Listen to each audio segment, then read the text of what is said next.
and of course Paul's on there. So it's double-edged action. Wow, we should definitely give them a shout out then. Yes, definitely I'll give them. give you a shout out in our general Slack messaging. I didn't even tell him I was meeting with you today, and he knew it, and he already posted it to the whole Well, team. awesome. Well, hey everyone, it looks like we are live. I'm just gonna play this quick intro thing, and then we'll get right to it.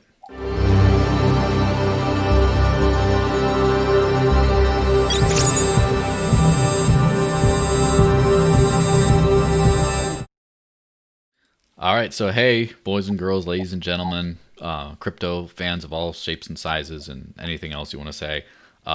Welcome to the third installment of the Digital Cash Rundown.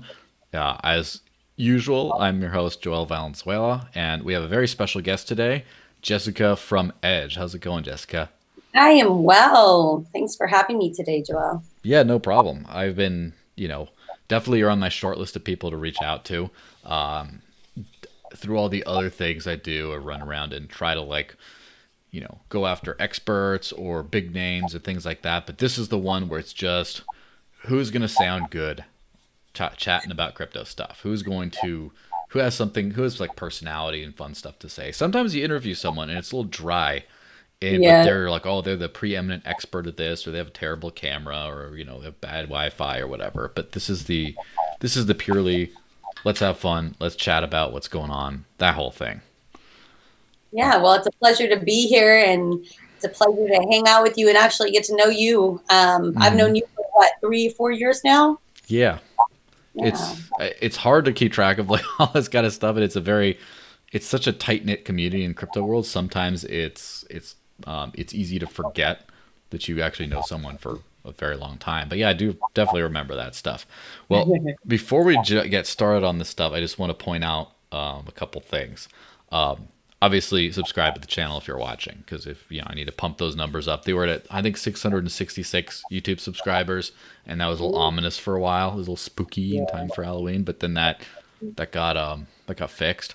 But the big thing down here is the live chat, the crypto live chat. So my friend Naomi, which by the way, shout out to Naomi Brockwell, who is awesome and made this thing called CoinTree I'm using. But also, I'm competing for her airtime right now. She's chatting with another Edge member, Paul. And so, hey Paul, hey guys.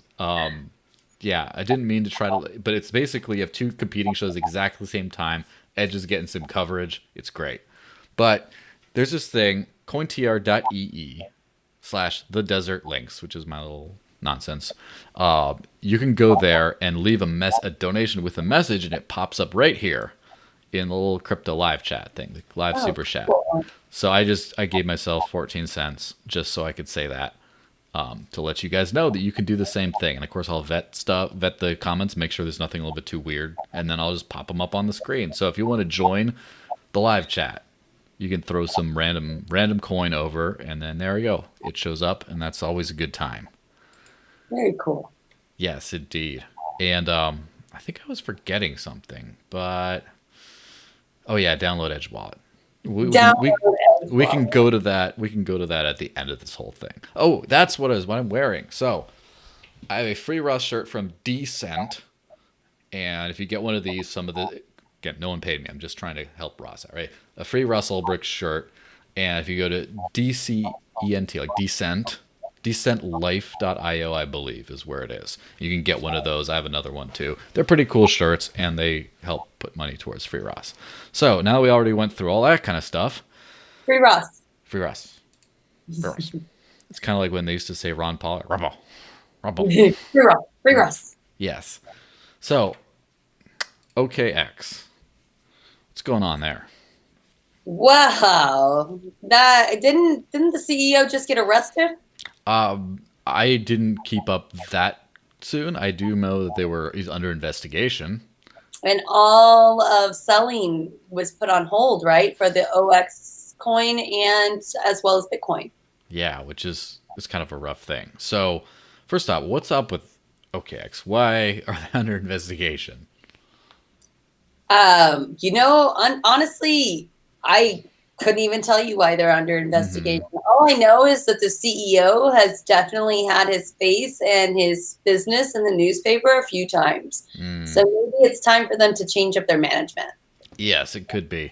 I believe the last time I was on here, I was chatting about BitMEX and their whole thing, and then the price crashes after that, and then now it's OKEx, and then the price takes a dip. Not so serious, but still. As you pointed out, there was a there was a lot of shuffling of funds from there to Binance, Yeah, which right after, funny enough. yes, which might just be a bunch of people like, oh, I can withdraw my funds. I'm going to do that, and I'll do the next big exchange. It could be some shady backdoor kind of stuff. But is it just me, or does it seem like the exchange system is a little cartelized? And there might be some funny stuff going on there. Yeah, when you're holding somebody else's money, I guess you could be cartelized. Yeah. Um, it's honestly, it lies with corruption, it lies with greed, it lies with people's selfish endeavors in this world. Mm-hmm. Unfortunately, people don't always think what I can do for the other guy. They think, what am I going to get for this? Yeah. And I honestly think that that's like the wrong method, even to be managing an exchange, a cryptocurrency exchange, somewhere that you're supposed to feel as though you're on the right path to decentralization. You're really being able to manage your own money, Mm-hmm. buy things when you want to. And then they take advantage of systems and they get in trouble. I mean, I'm not going to go into depth with BitMEX because they are our investor, but I will tell you that I am not a personal fan of leaving any money on an exchange unless I'm planning on moving that money within 24 hours. Yeah, that's something that I don't think a lot of people understand so much is why you just don't want your money on exchanges.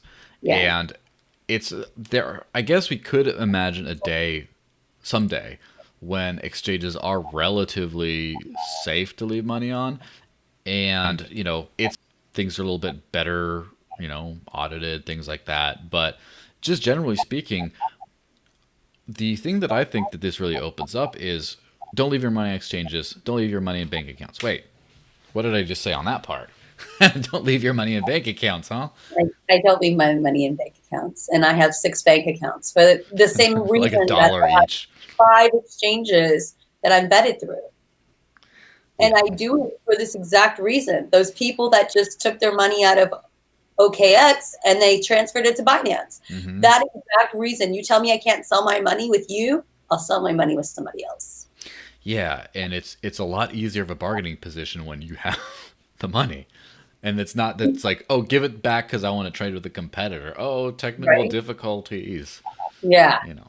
That's ridiculousness. And when they start messing with your money that's supposed to be decentralized and Hmm. starting to show ownership to it, it's like, what's really going on here? Yeah. Um, I think that is something. Da Vinci Jeremy, one of these crypto trader YouTube people that I interviewed earlier this week, he actually said that you should probably leave your money on exchanges. And it's pretty funny because it's I gotta hit the nuance in a second, but because his one of his products, his offerings is Pandora's Wallet, which is a wallet where you hold your own keys that is automatically hooked up to exchanges that just automatically transfers to them, makes a trade, and automatically withdrawals. So you hold on to your money, which is a pretty cool thing. And he just says most people should probably, unless you have a ton of money, it's probably better to leave it on an exchange. And like, I semi agree, semi don't. But basically, the point is most people are just going to lose their keys anyway. And they don't have a lot of risk coming from, just having like a couple grand on an exchange or something. It's when you start to have serious money that you want to have it at home. Now, I get both of those points. I personally do think that we should be better at self custody. We should find ways of making it easier rather than just be like, let someone else take care of it. Yeah, out of curiosity, Mm-hmm. would you think that leaving your money in a bank account that gets monitored by the IRS would be a safe thing to do, even though you have access to it? No. Now, I mean, at the end of the day, regardless on how much money you have, how long does it take for you to send a transaction in Bitcoin to your exchange? Depends on the day, but like, 10, 20 minutes all day. One of the two. 10 to 20 minutes, Hmm. sometimes up to 2 hours, right? Because, Yeah. I mean, let's just say that the network is jam packed. Yeah. So, with that, would you really say, because it's going to take 10 to 20 to 2 hours, it's worth losing a couple $1,000s? I Hmm. mean, is the risk really worth the reward? Hmm. If you were like, hey, I got some insider information, Bitcoin's going to splurge, or, Dash is going to go up and crazy and I'm going to have to buy a whole bunch of it. Is it really worth not just sending it right then? Is it Yeah. so much easier to already have it there? So, I mean, it is sometimes. That's the thing that's a little bit, kind of sad is like sometimes people are like, oh my gosh, I gotta like send and trade it, and then they, put the transaction fee depending on how much time it is. They wait and it comes on, and it's like they refresh their browser a million times, confirm. Oh, it's confirmed. I do the trade. Sometimes there is a little bit. That's why I think we need to polish the technology a little bit more. So, for example, with Dash deposits, if an exchange recognizes the special features under 2 seconds. Mm-hmm. Or even Coinbase, which is super stringent about this stuff and says we want two whole confirmations, even though the blocks are permanent after one. They say we want Yeah. two, 5 minutes. It's like that's good. And there's the FastPass network, as they call it, which is kind of basically a page of all kinds of partners that accept Dash's special features, and therefore you can just transfer from exchange to exchange. It's all going to be instant. That kind of stuff is something that I think could really chip into this whole thing. Another Totally. thing that is exchanges, like banks aren't exchanges. There's a little bit of a difference with that. With first off, banks are insured, supposedly. FDIC. Yeah. Yeah.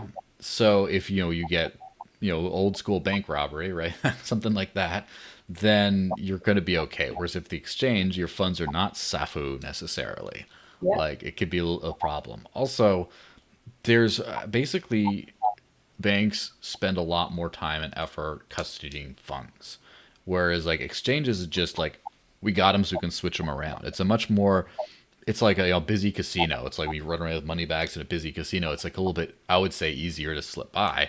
It's kind of an easier, more natural honeypot. It's because it's how do we get money on and move it around and withdraw. It's not just like security. So there might be a custody service at some point, which philosophically, I think people should hold on to their own damn money, right? That's just philosophically for me.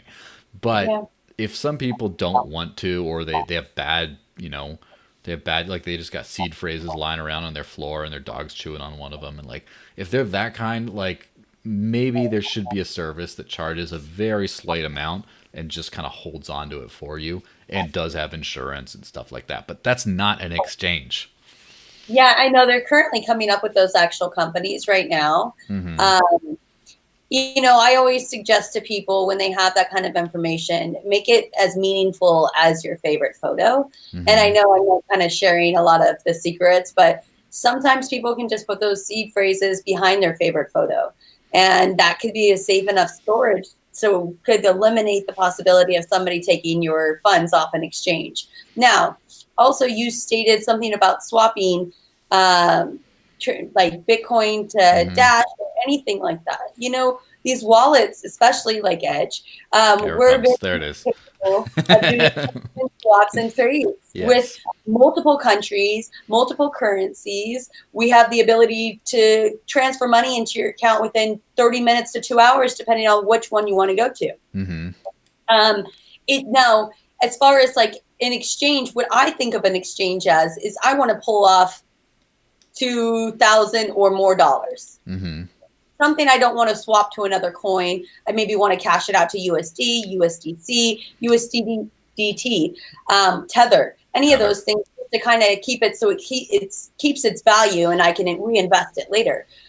At the same point as I can send that transaction straight back to my wallet for a fraction of the cost and Mm-hmm. know that it's secure, not have to worry about it.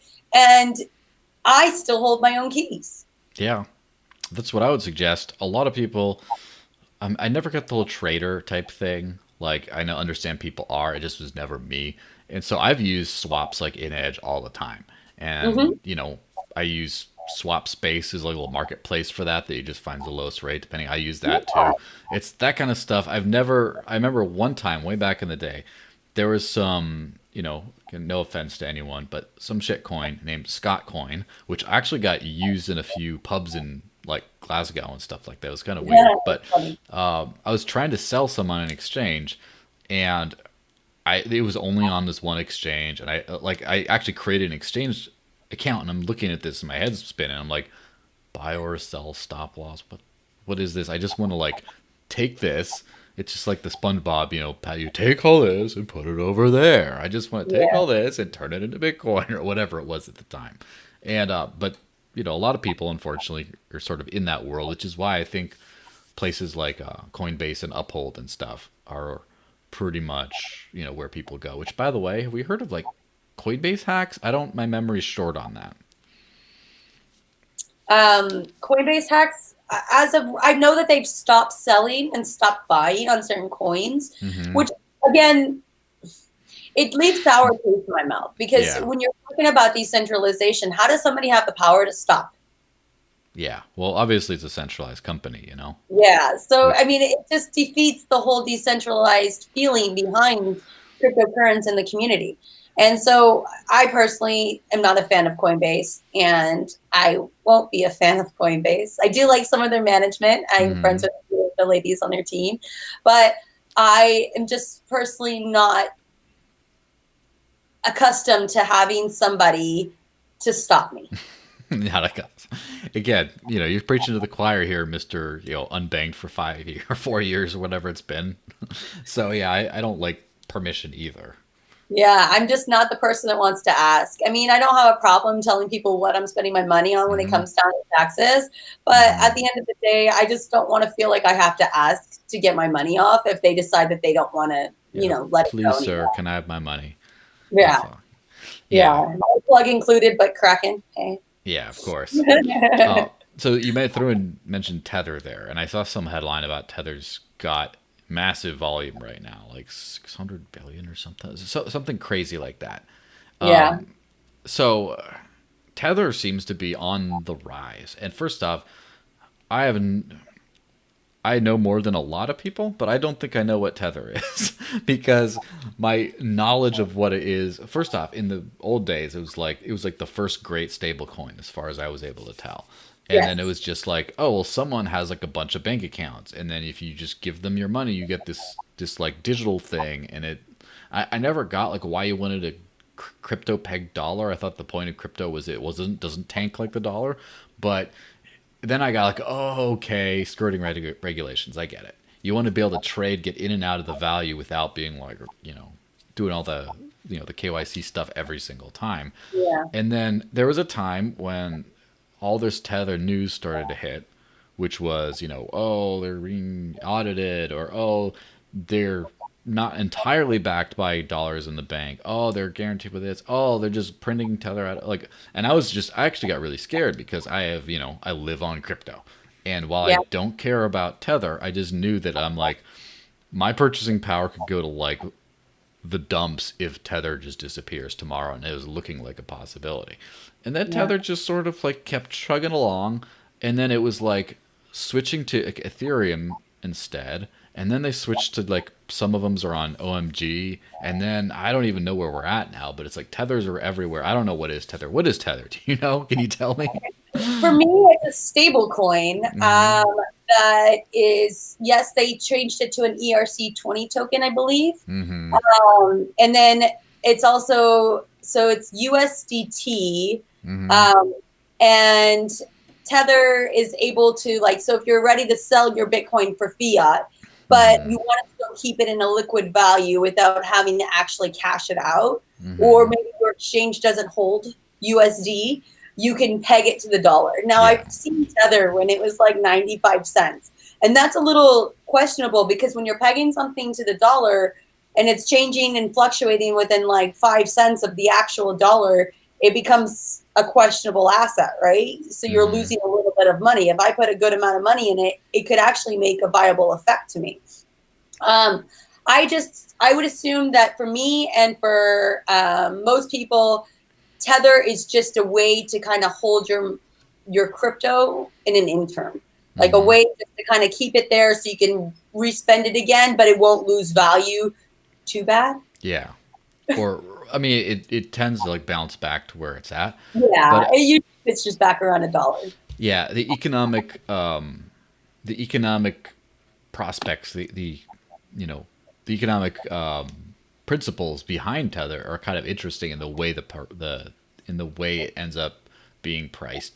I don't believe it's worth just $1, but it's funny because on the one hand it's worth less than $1 because you're trusting the Federal Reserve, which is a giant, stable, relatively like it's evil. I don't like it, but it's like the big gorilla that's probably not going to go down tomorrow, maybe in a couple of years, Yeah, right?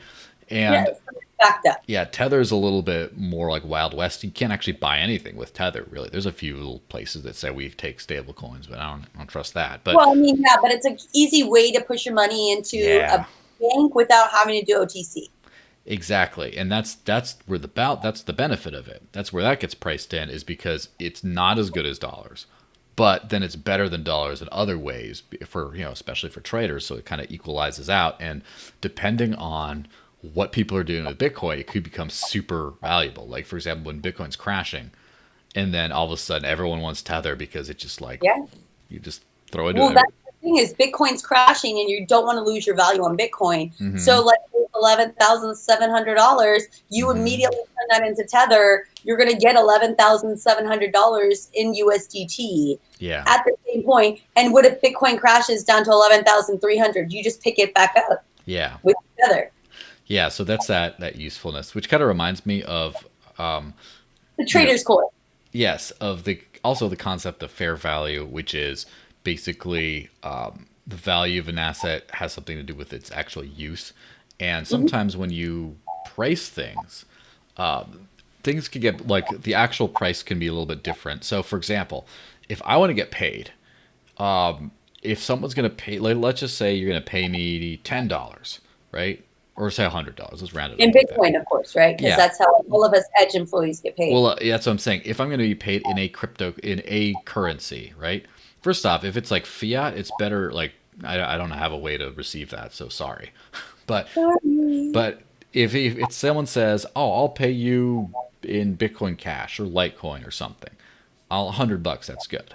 Now, if someone says, "I'll pay you in Bitcoin BTC," I'll probably want like 110 or 115 or more for the same amount of work because when I get it, I know I gotta like anytime I move it, I'm gonna take a hit on the thing. It's gonna be some time spent actually moving around. And this is like again for people have different valuations on this, but like I will want less. And now if someone sends me wants to pay me in Dash, I'll take like $95 worth of Dash because it just works around. I'm blowing some minds here. I'm sorry, but it's just because of the ease of actually using it and spending it and stuff, which is what I want it for. If it's like investment tank or whatever, then maybe I'd be a little bit different. But like, for example, I did get like around 20 or more dollars worth of Bitcoin on Float, this social media site in tips. And then I like by the time I moved it and then switched it to something I could spend and stuff, it was like $13 or $14, and I'm It's just like, because you did it through the float platform and not through Edge. yeah, But probably. But anyway, hey, that just kind of goes. do things as expensive as you. I am a Mhm. very penny pincher, and if people want to pay Yeah, me in Bitcoin, I'll actually cut money off their invoice. yeah. Well, I mean, crypto in general is like a crypto. It's so much more. I don't want to wait $3 for somebody to have to pay a wire fee, and then Hmm. somehow I get charged for a wire fee to collect money. Yeah, Like, how is that even fair? So they're paying the wire fee. I'm paying the wire fee. And I'm paying $15 wire fee just for money to come into my bank account. No, thank you. I'd rather take Bitcoin every single day. Yes, Dash is a great way. And hmm, um, I send Dash to a lot of our ambassadors because it's hmm, a quick, easy way. It's not as volatile as Bitcoin is. Um, I enjoy hmm. receiving funds in Bitcoin though. Yeah. It's more of something I tried to make a point is when you're in the crypto matrix, like when you plug into the matrix, all of a sudden you get the cool shades and everything is easier. And it's not like some some of these kinds of things work better than others or different ways or whatever. But it's just once you're in that world with the code, isn't it kind of funny that you have the code background for Yeah, this thing yeah. too? But The once you, matrix background, I got you. yeah, but once you're in, and everything becomes easier. It's just that the fiat checkpoint that's the pain in the butt. Oh yeah. Which reminds me of the Department of Justice is coming after encryption because they don't like our cool little matrix world we're living in. I've seen a few different headlines of, there's always an anti-encryption bill. It always has something to do with the children. What would we do? You know, have you thought of the children today, Jessica? I think about the children every day. Obviously, my children's artwork is behind me. It's all for Yes. Bitcoin. If anybody wants to buy any, maybe I'll take Dash. Yeah. But I will not take cash. Yeah. But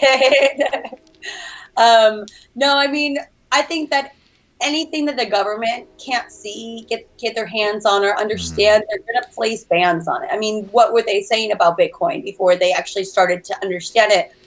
What was the IRS saying about Bitcoin before they started hiring crypto experts to help them do tax returns? Mm-hmm. What was, the governments in other countries, including China, saying about Bitcoin because they didn't understand it, but now it's okay because now they can actually learn how to track it. Yeah. I mean, they want to control things. Everybody wants their hands on the controls. Mm-hmm. Yeah, and I think it's kind of interesting because you can kind of, I guess, go after cryptocurrencies because it's transmitting money here and there. You can kind of like see where people go in and out to dollars or whatever. But when talking about encryption in general, like, oh, you did an encrypted chat. Like, you're going to just ban it? Just put people in jail for using an app? They can't control it. Yeah, and so that kind of seems weird. What I think I thought was interesting is when they put out the new guidelines talking about trying to go after privacy enhancing or AECs, anonymity enhanced cryptocurrencies, from my recollection, and basically just saying if you have these, you need to have some sort of a backdoor, otherwise you could be liable. And where it's not clear yet is that little backdoor thing, do they mean a way for people to self-audit, to kind of like self-docs to the IRS kind of thing?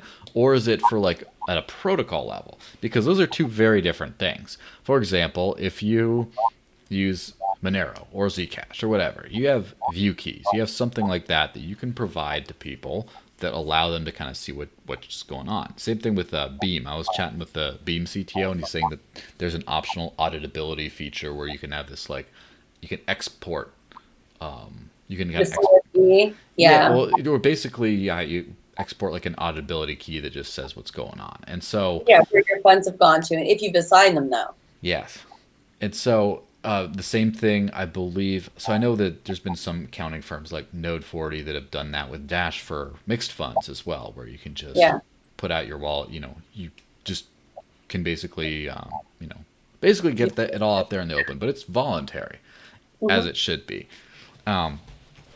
My personal opinion is at some point they're going to stop rumbling with this sort of stuff and just realize that people are going to hide money anyway. And the thing that they're after isn't just everyone, it's the big fish. Cyber criminals, people extorting the hospitals, the banks, and stuff like that. Yeah. Yes. Going on. And Francisco from the Monero core team had a fun point where he said that he believes that it's kind of a way of scaring people into, paying up who might not have otherwise done it. It just says, just same thing as when they say we can trace Monero transactions. We found out a bunch of stuff just to get people. It just kind of like shake the tree and see what comes out. And then it's, self-incrimination. No, you didn't. Yeah. I don't know what you're talking about. Yeah. So I don't know if you agree with that assessment that it's kind of more of a tree shake than a crackdown yet. Yeah, I don't think that they have anything that they can technically do. I think that the statute laws with money is $9,999 needs to be reported if being transferred. Mm-hmm. So I think that that same statute law should be in place with maybe Bitcoin and cryptocurrency. And I would only say that if that's inside the U.S. If Mm-hmm. somebody sent me $9,999 from outside the U.S., nobody in the U.S. knows that. Mm-hmm. So technically, I don't really have to say anything, right? Yeah. Well, I'm sure there's going to be a push pull forever. I'm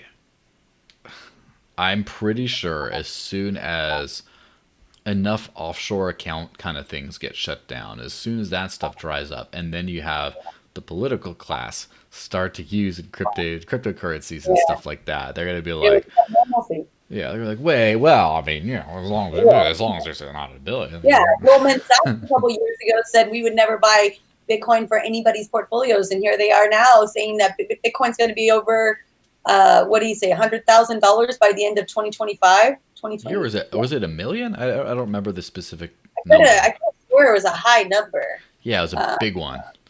Um, and it's funny how I mean, I've changed my mind over time. There's no getting around that. I don't know everything. I have, Wait, I know everything. yeah, I'm so glad to meet somebody that doesn't. I'll teach you the world. well, yeah, hey, I don't have kids yet, so I don't know everything. You know, it's what you do. You got to say, shut up, you little thing. Mommy knows everything. But as far as like not knowing everything, like I have changed my opinion over time, but I don't think I've ever come out with a really strong braggadocious stance and then like a year later I'm just like saying the opposite. And like you can't just do that. You can't just act like you didn't say what you did before. It's just like you come out, you go to the bathroom and you come out dressed completely differently. Someone's going to address it, like, where'd that beard come from, what's going on? But you can't Yeah. just go and say Bitcoin sucks, it's a scam, it's a Ponzi, and then like, oh yeah, I think it's gonna go to 100,000 or a million per coin or whatever it is. Wait, isn't that what our president does? Yeah, but Oh, didn't forget he it. does that so much that it's It's not like he's not consistent and then changes it. He's consistently inconsistent to where it's just like, oh yeah, blah, blah, he says something next Wasn't minute. he a Democrat and said he was never going to be a Republican, and he Yeah, just like flat out changed it and became a yes, Republican. but that's kind of his thing. He's very I'm just, consistent in I'm how just glad I'm on inconsistent the he same is. page because I was always taught Hmm. to follow our leader. Hmm. Man, what a bad example. Yeah, which I'm not. This is not a political show. I'm not gonna get too far into it, but I do think that this has been great for sort of dismantling the idea of follow the leader, because when you see what the leader's like, it's like, oh, I that's want who to the pay guy was always that $5 thinking. in taxes too. Yeah, that was a baller move, but again a different subject. You might upset some of the inmates talking about this. Uh No, just but speaking of Twitter, because you can't mention old POTUS without mentioning Twitter. I know they just suspended his account. Did you see that? Was it his? It was suspended for like 3 minutes. Oh, okay. And then of course, he's milking it for all it's worth. I'm sure, just milking Oh that yeah, cow. suspended me. Yes, they Twitter, and it starts with Twitter, but there's a whole lot more. Twitter's been doing some interesting stuff. Like they've been labeling certain things. Like when someone says something, they label the person like this person is a representative in this district, or RT News is Russian state affiliated media, but somehow BBC isn't. And like there's a few things, or they just say warn. They put little addendums about like, well, actually, you should know this about this, and it's like, there's a great. It used to be the Wild West, and that's what everyone loves about social media. Is you just post anything. Your grandma shares memes on Facebook. What it called freedom of speech or First Amendment right? Yes, which it's funny because that governs. It basically is a restriction on government, not private enterprise. However, there's a difference between a publisher and a platform. And these kinds of things like Twitter are supposed to be platforms that just like let people say what they want, as long as they're not like harassing or attacking people. As long as they're Yeah, yeah, murder threats and Yeah, stuff. that kind of stuff. And if you start deciding what content is or isn't there, now you become a publisher. Like you're actually sanctioning the stuff on here. And then you can be liable for the content they post. So then when someone says, "Oh, Trump's got the Rona. I hope he dies. I'm gonna kill him anyway," or some kind of shocking things like that. Then what you got to do is then they become liable for publishing that, and they're not. So it's this weird. They flirted with that sort of censorship stuff. Now they put their whole foot in. I just got to give a quick shout out to Ken Bozak, who gives what 5 hearts. So hi Ken, we did mention you in the pre-show. I love you, Ken. I have a great business opportunity for you. I'm going to talk to you about it. I'm going to help you with your taxes, my friend. Yes, exactly. Help bro with his taxes. But back to Twitter. Milk crew. Buy milk. Yes, buy milk. When you put Facebook at the same time has been doing fact checkers where you post a meme or like a Babylon Bee article or something, they'll just like, yeah, actually. Blah, blah, Yeah, blah, blah, on the bottom it will say this is actually what happened. Yeah. Yeah, and they've done a bunch of weird abusive stuff with that too. My buddy Ben Swan has, of course, posted a lot of controversial content there.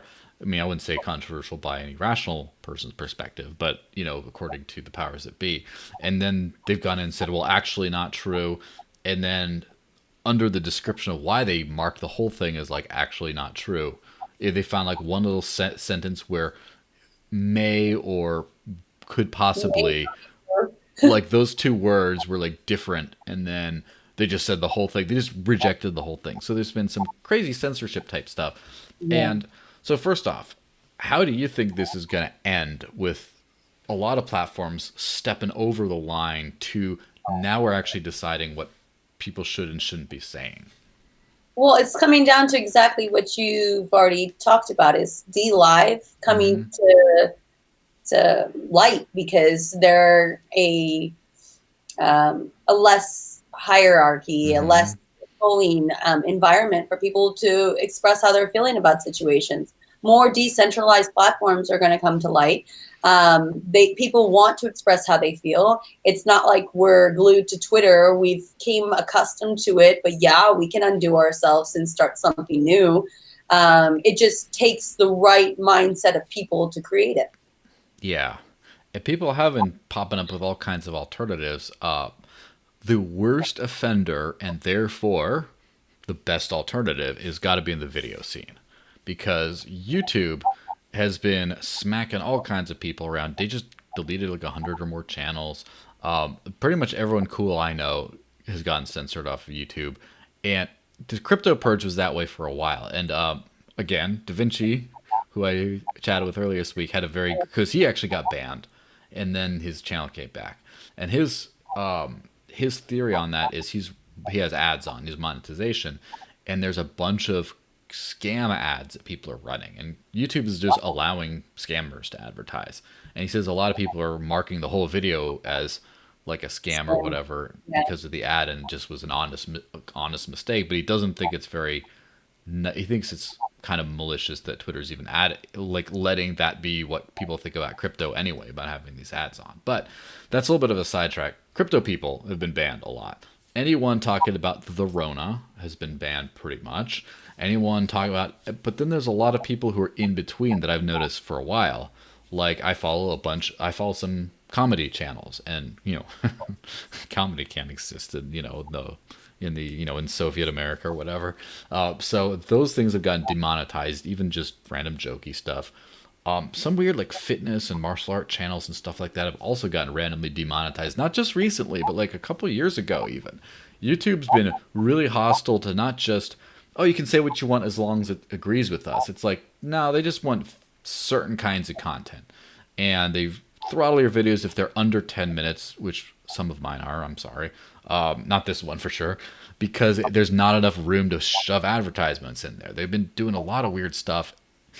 So first off, when do you think is the great YouTube exodus? When is it going to happen? When's YouTube going to be for boomers only? I honestly don't ever think it's going to happen. I think that some people are going to be okay with getting shut down, and some people are not going to have any problems with getting shut down. Mm-hmm. I remember the MySpace days, and you'd get a inbox notice from a moderator, Mm-hmm. and the moderator would be some random person that thought their judgment was above everybody else's, and that they saw the report, they read the what you'd written, or they saw your picture, or they saw your video, and they told you why they didn't agree with it. Mm-hmm. I think that that's a reason why a lot of people switched over to Facebook, because they couldn't express themselves freely on MySpace. And MySpace was like, for my generation, it was our social network. It was before the Twitter days. And that's kind of like, we could put a song in our background and put a picture in our background and really make people feel like they're going onto our own. Yes, and fight over top friends ranking and have like crying meltdowns over the phone. I thought I was your bestie. What? I thought I was your top 8. Yeah. But at the end of the day, MySpace started inboxing those people with the mods. And when they started inboxing people with those mods, that's when people started finding a different platform. So now that YouTube's taking into it, there are going to be people that are going to find a new platform. There are going to be people that are so stuck on YouTube, and the fact that they understand it, that they can work through it, that it doesn't bother them that much. They have never been banned. They've never been kicked off. They only know people that have. To them, it doesn't matter as much. But to the people that have had it personally happen to them, or their friends, or their coworkers or whatnot, they find it a little bit more hurtful that YouTube would even think about monitoring what they say. And yes, YouTube is a big bully of cryptocurrency. They have been. Naomi's been kicked off of there. Wolf Tech, Rombrisi, a whole bunch of people have been kicked off of it for no reason. And it's really, really, really sad. But at the same time, some of these mods think that they have power. And obviously, the power has been reinstated to the person with the channel on most of these occasions, because they've seen that the moderator took their power a little bit too aggressively. Yeah. And so maybe YouTube can kind of implement a better way to approach the situation. I mean, I would think so. Now, just the way it's been especially crazy, because everyone else is kind of like, well, we're just trying to crack down. We're just, abusive language or spread of misinformation, or, we're just going to try to, but YouTube's taken a very strong stance where they just said, all spam attacks. Yeah. Yeah. If anyone posts content that goes against, I believe it was the World Health Organization guidelines, which have changed quite a few times. And that's a whole nother topic. But they figure something new out. Yes, then you're getting whacked completely. And it's not just sometimes, they just said, the CEO just said, this is what we're going to do. We're going to just censor people that don't say this exact thing. And of course that migrated a bunch of other people over. But I'm a huge LBRY shell, and it's okay. But LBRY, but I especially like the Odyssey platform, which is their newest little site that looks very YouTube-esque. Is trying to eat YouTube's lunch, and they're growing and growing and growing. And it's probably where you're going to be watching this video, to be honest. I mean, you might be watching it live on YouTube because, there's no live streaming on LBRY yet. As soon as there is, it'll be there. It'll be there. But it's over there right now. I don't monetize with YouTube Super Chats because I don't have 1,000 subscribers. I don't have 4,000 hours of watch time in the last year or whatever. I don't, I haven't done KYC because I don't have a bank account, all that kind of stuff. So no, I don't do those Super Chats. I do my own. Again, thanks Naomi for Cointree. But pretty soon it will be a choice to use these kind of old systems. Like right now, it's just, if you're not on YouTube, you're kind of nobody-ish. But you were nobody like a year ago. What? You? I'm not on YouTube. Well, you are now. Oh. Yeah, people are probably watching you. In fact, I know there's people who are watching you on YouTube right now, like Ken Bozak. Ken, are you watching me on YouTube right now, Ken? Or is it on D Live? Well, he commented in the YouTube live chat. So okay. I don't know if he's still around. He kind of comes and goes like the wind. I know. So, let me text him and tell him to get his butt back into my chat. Yes. We need to get, and now we're going to do the Ken Bozak hijacking. Good thing the purges were the last items we were going to talk about specifically. But right now, there's viable YouTube alternatives. Some people do BitChute. I never got BitChute. It seems like all conspiracy and chemtrails and stuff. But I don't know. then D Live was a thing, kind of went away. Yeah, and then there's this other one, DTube. DTube, yeah. Yeah, that got kind of caught up in the Justin Sun Steam. Yeah, the Tron problems. Yeah, all that stuff. So it's pretty much just like LBRY, and LBRY's been growing by leaps and bounds. I mean, I've heard a lot about it. it's pretty much the traffic's been a little bit. So LBRY.tv was their main web portal for this, and then when they put out Odyssey, they've been trying to get people to move over, and so like the stats are a little wonky, but I believe it's somewhere like 5.5 million visitors every month, something like that. Oh yeah, And that's pretty impressive. it's starting to get there. I think BitChute might be like 10 or 15 or something, and but then that's like the big fish of the alt platforms. And then you start going up. Eventually, YouTube is like 388 billion or something, something crazy like that. I don't know. It's insane. Yeah.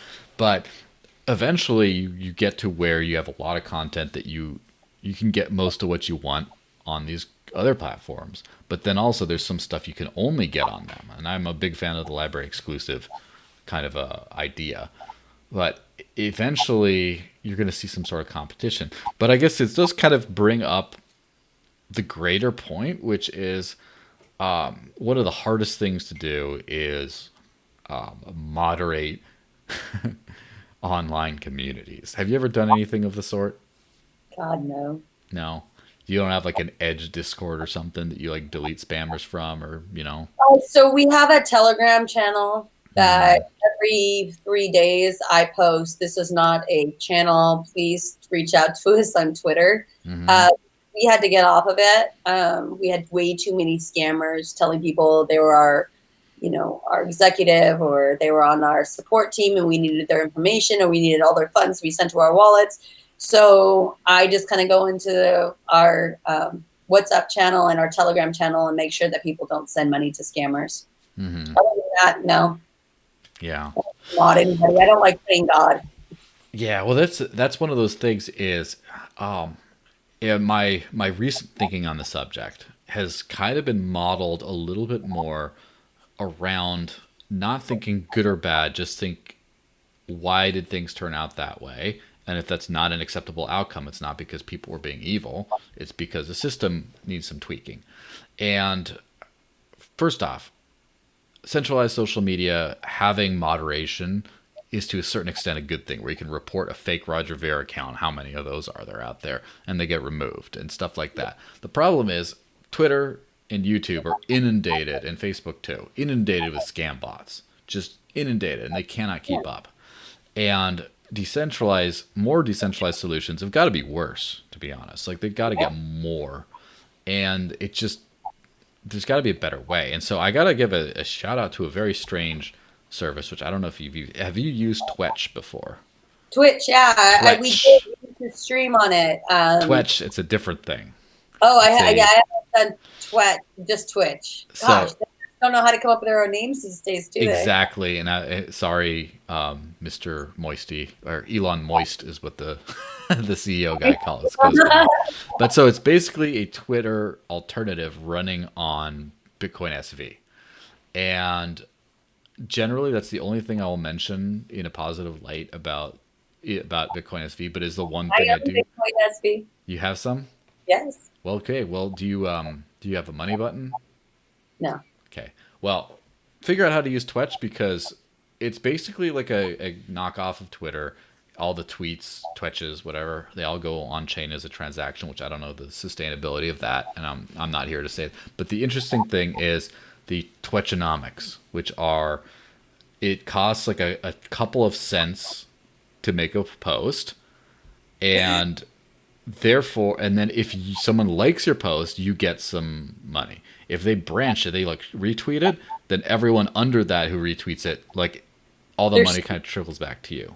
It's like a pyramid thingy on that side. Steam, right? Yeah, but it's interesting because it's a game, and like that's one way that people really will get involved with things is it's a game. It's fun. They'll play it. Whether it's actual gambling or it's just like a game like Splinterlands that Ken Bozak can't get the fuck off of. But whatever, that's a different subject. But I noticed there's almost no random spam out there because it costs a couple cents to post. And if you're just going to be flushing money down the drain, you're just not going to post. And it works out for so well for things. And there's this one thing that, and this is not a Twitch endorsement, by the way. I'm not bullish on it as a takeover social media network, but they're trying some new things. We're learning some new things. They have this something I am a very much of an endorsement of is instead of blocking, they have a thing called the troll toll, where you can set a troll toll for an individual user and have to pay it in order to talk to you. So if you have this troll who's like typing on your stuff all the time, then you can just say $20 troll toll. You got to pay me $20 if you want to tweet at me again. Wow. And it's a fascinating experiment, and we have to rope Ken Bozak into this because that's when he left Twitch. Was he ran out of money on Twitch and he went Twitch broke, which I've gotten close to a few times. And so then I think I gave him some money or whatever just so he could keep on going. And he starts saying, Twitch is a scam, man. And people start like yelling at him. And then someone put like a $20 troll toll on Ken. And then he like hustled around and crowdfunded the $20 that he didn't have. He's like, hey, can people give me some so I could talk smack to this guy? And so he raised it. He paid it and just said, Twitch is a scam. He says, haha, I paid the toll. Twitch is a scam. Go join Float instead. And the guy was like, wow, you actually paid $20 to say this? I'm actually going to go check out Float now. So it was interesting how those economics sort of worked out. I bet you Float sponsored it. They could have. They could have. And I'm over there too, of course. But those, as far as like moderation is concerned, I think that charging a trace amount, like a very small amount, maybe not 2 cents, it's a lot, but charging a little bit is going to like all the Telegram link spam is going to like cut out all of that. And then a lot of just, Wasn't there like an email app that you can get people to pay some kind of small increment to be able to send you an email or something too? And that definitely does not cut down on spam. Yeah. I mean, it does not cut down on like useless messages, but it does cut down on just the volumes of copy paste stuff. So you have to read through 100 messages as opposed to 5,000. And of course, if you actually make people pay to send a message, it's much more likely that you're just going to get their attention, which, by the way, I just got a live super chat right here. $5 in Dash. Thank you very much, anonymous person. Will Edge carry Dye at some point? We carry Maker, I believe, but not Dye. Is there a specific reason for that? Like, oh, there's a regulatory issue or something like that? Or... We have a blog about it. Let me double check. Yeah, well, while you're checking that, I'm just going to ramble about, isn't this great where this is how you get your attention? You kind of pay for it. And I think that this kind of system is definitely going to be the next step up in, social media and stuff. And I think people just will have to at some point. This is a prediction. I think people will get used to paying for stuff that's kind of free now. Where, and the opposite, like they used to pay for an education. Now that's free online. But I think people are going to start, because people are already paying right now for social media. They're paying with their attention. Their data is getting sold. They're being advertised to, and they're paying in that they can't just say what they want. They're already paying. But like, I think a lot of people, just like people do YouTube Premium and they skip the ads, I think a lot of people are going to start to be like, you know what, I'm going to pay to use my social media network. I'm going to just not a lot, but like a little bit. I'll pay, and then I'll get exactly what I want out of it. I don't just have this like headache scrolling through a bunch of stuff, reporting accounts. Like it's a clean, it's nice. If I want to get someone's attention, I throw some extra money behind it, and then it goes up. So yeah, that's really cool. I mean, it's a nice thing to be able to do, especially if you have a shitcoin that you don't want to always, use or whatever, and you're definitely able to use that to, pay for more attention. Yeah. So did you figure out the thing about Dye? I am waiting. I looked it up. It looks like we have, because Dye is the stablecoin side of Maker. Maker's the. I don't think that we have the stablecoin side of Dye, but I think that we've been looking into it. I'm waiting to hear back from my support team right now just to verify that we have. So, how long is Paul on Naomi's thing? Until when? Probably another minute. Oh, too late. Oh well. Well, if otherwise, it would have been great if this question came out just a little bit sooner, and I would have used the Cointree super chat to ask a question from that show going on too. At some point, Oh, when they we're always run over, don't they? I always see longer than an hour. well, I'm gonna go open and Let's see. no apologies to you guys, by the way, for just doing this stuff live on air because it's fun. Because To this just is the day and age of figuring new stuff out. So that's what yes, we're.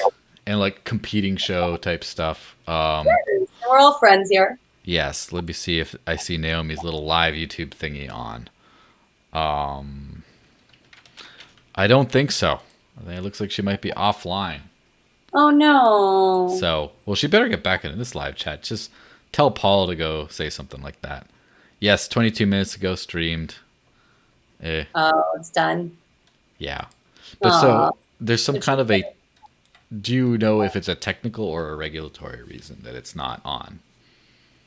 It is probably a technical reason. I know that we're able to hold stable coins of ERC20 stable coins, but I don't think that we're able to hold regular stable coins right now. So I think that the ERC version of Tether is on our wallet. We're still kind of working through like holding, USDC is on our wallet and Okay. US. I think they're both on the Ethereum. Yeah. It's funny. Can both But yeah, just I like have to find out. RJ would have a better idea of that. Yeah. Well, I'm sure I will drop it in the comments after this is done. Whenever we find it out, just let me know and I'll put it under as an addendum to all wherever I publish this Anonymous, stuff. I'll go ahead and link that post over there to our team Slack and let them know that you're curious to know. Yeah, definitely. Well, I think we're a good point to wrap it up. Do you have anything else you wanted to add to this whole glorious nonsense? No, I just really appreciate my time with you today. I hope that you have a wonderful day and you're staying healthy.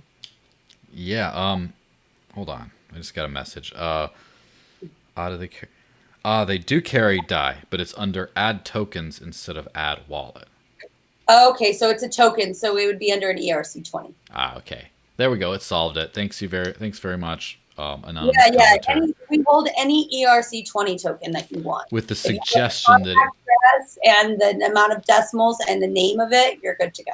Yes. So I'd suggest that they should be under a add coin/token. There you go. Definitely let them know. Some live customer feedback.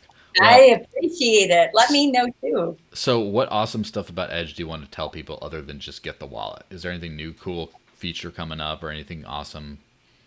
We always have new features. We always have new things going on with our company. We have new partners in new countries. We have resources with India. We have people in Israel that we're able to do exchanges with, and the European Union, lots of partners in the United States. We have a few new partners in Canada. So we have a lot of things going on. If you haven't tried us out lately, go ahead and try us out again and see if maybe that some of the new features that we have fit more of your needs. Also, we're still, privacy first. That's how we've always looked at the company, and that's how we're going to continue to look at the company. Okay, awesome. Well, if you've been watching and you love this, make sure to give a subscribe, probably on YouTube where you see this or wherever else. Also, go look up the Digital Cash Network on LBRY, LBRY, and follow there. And this is going out to an audio podcast as well, which I'll probably put up, tomorrow or so. And that's, again, same name, iTunes, Google Podcasts, wherever else it is. Give a positive rating because that really, helps boost it in the rankings. Yes, it is growing, but yes, I would want it to grow faster. And upvote, like, share, subscribe. And if you want to say anything else, just because it's not in the live chat here doesn't mean those little messages in Cointree don't hit me during the week. And I do give a tweet shout out for every single one. So drop a little post after the fact super chat. Johnny come lately super chat. Just because it's not live doesn't mean it's not, not valuable. And yeah, I'll see you guys in a couple weeks. Not your coin, not your crypto. Download Edge. Absolutely. Have a good